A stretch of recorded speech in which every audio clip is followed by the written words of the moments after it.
It's a great shame to hear that Russia has now decided, having broken the agreements to open humanitarian corridors, the last two agreements, it's now proposing to open a new humanitarian corridor, which will take people into Belarus or Russia. I don't know if I were a Ukrainian refugee, would I want to seek refuge in the country that is attacking me? I don't know. Is this in fact seeking refuge and finding oneself a prisoner in Russia or in Belarus? This is a very worrying development. There are so many worrying developments in this story, and this is just one in a whole cycle. And at the same time, there are elements in the West that are trying to rationalize this story and present it as an equal struggle, that there must be fault on both sides. I think this is mistaken. I think this is mistaken. And I think there is nothing wrong with President Zelensky. I think there may be some sort of justification for seeing a predominantly Russian-speaking population in the Donbass in some way more united with the Russians near Rostov.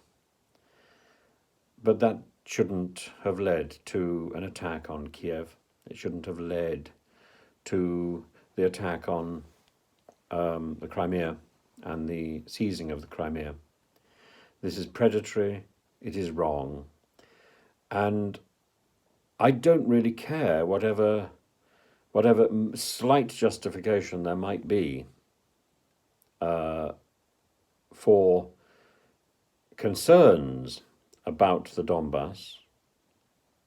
These pale into insignificance when one looks at the civilian deaths, when one looks at the civilian bombing, when one looks at the lies which are being peddled by Mr. Putin.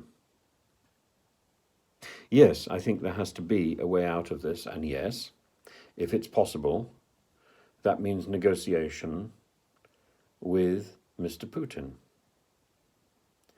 I think every rational country, every rational politician is prepared to deal with Satan. That's what it comes down to. And that's what it must be. But at the same time, we should not go into this blindly, and we should not go into this thinking that there is fault on both sides. There isn't. There wasn't fault on both sides when we look at the last war. And how do we know that? Because the last war was run by a man and by a group of people who perpetrated the Holocaust. Any people who can be that evil cannot be good. And although there were great faults, and although there were great failings on both sides in the last war,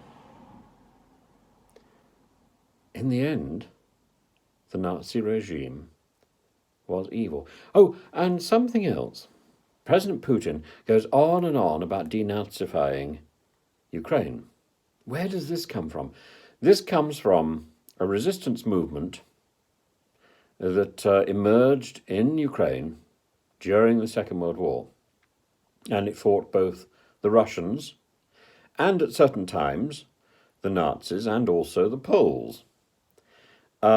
This was an organization which has variously been identified as pro-Nazi and also been identified as nationalist.